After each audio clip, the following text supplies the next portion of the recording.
A while ago, I did a list on first-person shooter games on the PlayStation and had a fun time making that list. Ever since then, I've been wanting to talk about third-person shooter games on the PlayStation as well. If you enjoy PlayStation game lists, I have several on this channel, so I have a playlist for that, so click on that playlist if you're interested to see other genres. Third-person shooters got their start in the 90s, from the jump from 2D to 3D, and it did pretty well for the most part. There's a lot of third-person shooter games of this generation of consoles, especially for the original PlayStation. I've got a total of 9 games I'm going to go over in this video that you should definitely keep a lookout if you see it in the wild, or if you just want to do, the bad stuff on the computer and play them that way. Just know this is my personal list of games that I chose. I know there's all the other games and you may not see something you might like, so just keep an open mind throughout this video of what we talk about. With that being said, let's go over the 9 third-person shooter games you should definitely check out on the original PlayStation.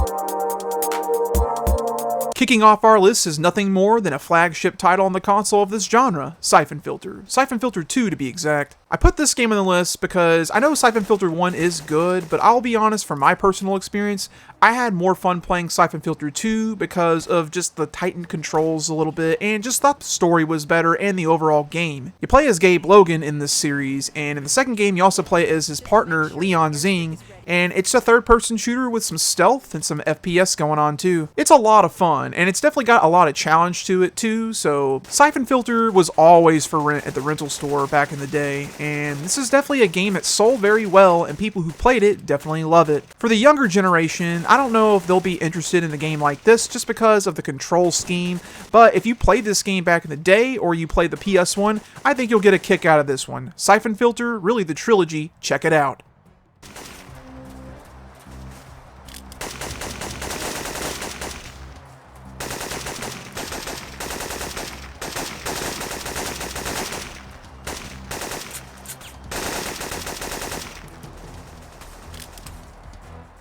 C12 Final Resistance. I have talked about this game on numerous lists on this channel and even reviewed it a while ago. My opinion on this game is the same. I still think it's one of the best underrated games on this console. Brought to us by the same guys who made Medieval 1 and 2, so Sony of Europe, and it's a stellar game. This game is like sci-fi setting, kind of like, aliens taking over the world. Well, you, Riley Vaughn, you gotta take out all these guys, and you got these like blade weapon with some cool guns. This game uses DualShock effectively very well. It's almost like they had the PS2 in mind when they made this game, considering it came out in 2002 in North America. The environments are just really fun to navigate through, and you have some slight puzzle solving with some action-adventure elements, and some good gunplay here with the lock-on system and all that stuff. This game is criminally cheap. It's only like $10 a pop or so, depending on where you live, and if you haven't played this before and you need something new on the system, you need to add this to your backlog ASAP. They're fitted with highly sophisticated motion tracking devices. My advice is to avoid them. If they spot you, they're likely to alert other droids and cyborgs in the area.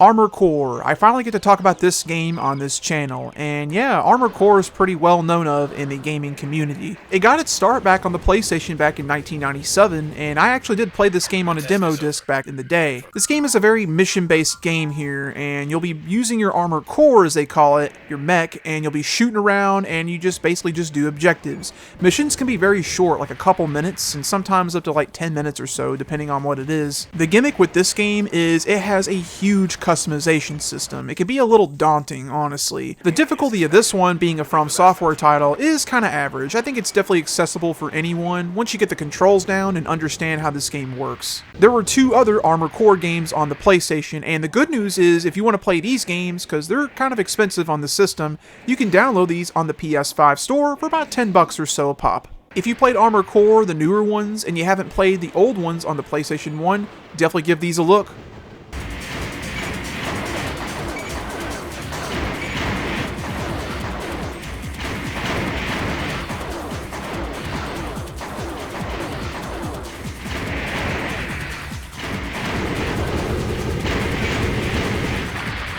Mega Man Legends 2, the change in the series at the time, and this game is an action-adventure game, third-person shooting kind of game. This game definitely tries to mimic the stuff that The Legend of Zelda Ocarina of Time tried to do, but do it in its own way in a sci-fi setting. The gameplay entirely, though, when you're out in the overworld and in dungeons, is all third-person, and you can lock on to enemies and shoot them. You pick up a lot of upgrades along the way, as well as Zenny, which is just currency in this game. And overall, the presentation of this game for a PS1 game is amazing. It really looks like an anime when you're watching it at the first when you start cutting the game on. And I've always liked this game. It's a very fun game to play, not too difficult or anything, challenging final boss, but just a good story and a good experience overall. This one might be on the PS3 store. I'd check that out because the original game is very pricey, but nonetheless a good game to play.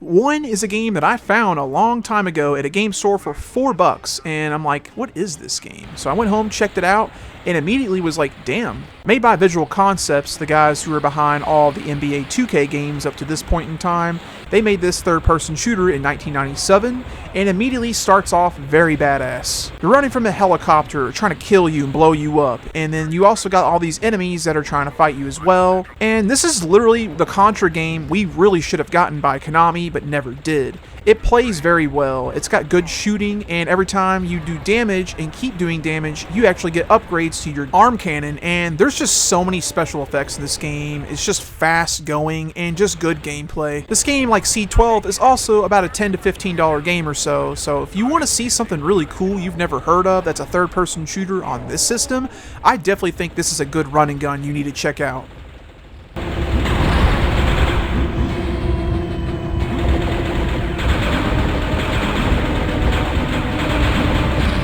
Stage complete. Mayday, going down. MDK, funny story, I got this game when I got one, also for like $4 or $5 at the same time. And kind of the same impression. It kind of looks weird at first, but when you get into the game, it's kind of cool. This game was developed by Shiny Entertainment, but only on the PC. The PS1 version port was developed by Neversoft. This game is just a super fast-paced third-person shooter. You move around very fast, and you just blow up a bunch of alien robot guys, and you can get some cool power-ups like grenades and stuff. You can even go into first-person mode, and you can glide like Spyro the Dragon. A really strange-looking character, I'll be honest with you, but the game itself is kind of cool, and I really do dig this one. It's up to you which version you want to check out, because both versions are pretty good. I'd probably say that the PC version might have the upper hand, but if you missed out on this one and you're a third-person shooter fan, you gotta play this one.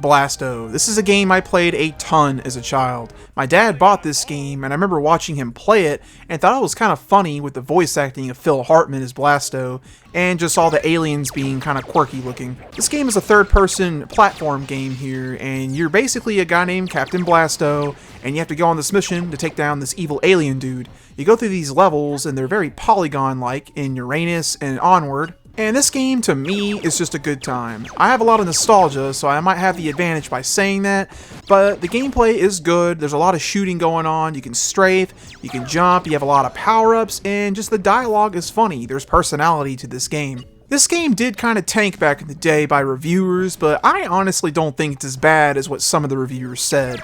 It's not the greatest game ever, but I think this game is definitely playable. It's just so there's a lot of enemy respawning in this game, so you gotta watch out. I definitely think Blasto is worth checking out, and it's kind of a funny game and just a cool game from this time period.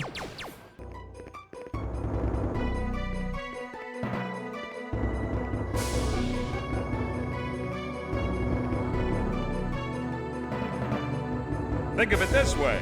At least you didn't have to wash your hands. Tiny Tank. This game came out in '99 and was developed by Appaloosa Interactive and published by Sony. Appaloosa is the same company that made the Contra games on PlayStation and as well as Sega Saturn, like Legacy of War, and that game is just okay. Tiny Tank here, though, is all the way a third-person shooter with some platforming elements. You play as this little tank and you just go around these dunes and stuff, shooting around. I gotta say, I've heard about this game before and people said it was pretty good, so I definitely agree with them. He kind of says some funny things throughout the game as you're playing, and the levels are pretty fun to explore, and you can hold the X button and you can hover, which is a nice touch. This game looks pretty good, too, for a game in '99, and I think that Appaloosa did a good job making this game. This game, unfortunately, is trapped on this console, so you would have to play it on original PlayStation or some other way possible. It's a little steep, it's like a $40 game or so definitely worth the purchase, though, if you like these kind of games.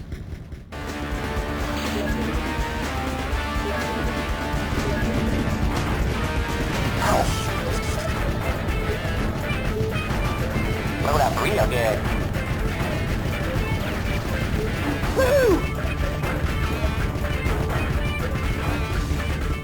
Future Cop LAPD, developed and published by EA. Yeah, back when EA actually used to make games, not just sports titles. I've heard about this one too across the YouTube platform over the years, and definitely am glad I finally played this one because this game is outstanding. You play as this little mech cop guy, and you're just going around blasting everything in sight. This is literally what I'm talking about when I want to see something like this as a third-person shooter. It controls fantastic. You move with the D-pad, and it's got tank controls, obviously, and you can use L1, R1 to strafe, and it's just fun. You get cool secondary weapons, get third weapons too, like mortars, and you just cause carnage, and you proceed through the level, getting checkpoints and unlocking doors. This is the same EA studio that would go on later to make stuff like Dead Space and Dante's Inferno. I can definitely see the quality here because this game is pretty good, and it kind of just goes to show they were making good games even back in the 90s. This is definitely a hidden gem on the console, and one that definitely needs more love, so check out Future Cop LAPD for the PlayStation.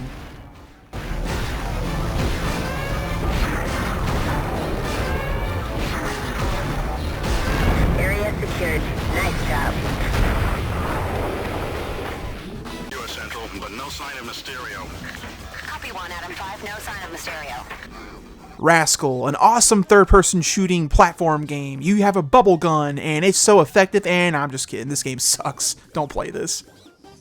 And there you have it. Those are 9 third-person shooter games on the original PlayStation that you need to check out at some point in time. I had a lot of fun making this list because I love third-person shooters, and these games are really fun to play, and I'm sure I've missed some that I definitely could have put on this list, and that's what I want you guys to do. If there's something that I should have put on this list that you think, or another good game to suggest, leave a comment down below. I'd love to hear what you got. The PlayStation is just a beast to me. It is just a console I keep finding more and more about, and I kind of feel like I'm always going to be finding more information about this system.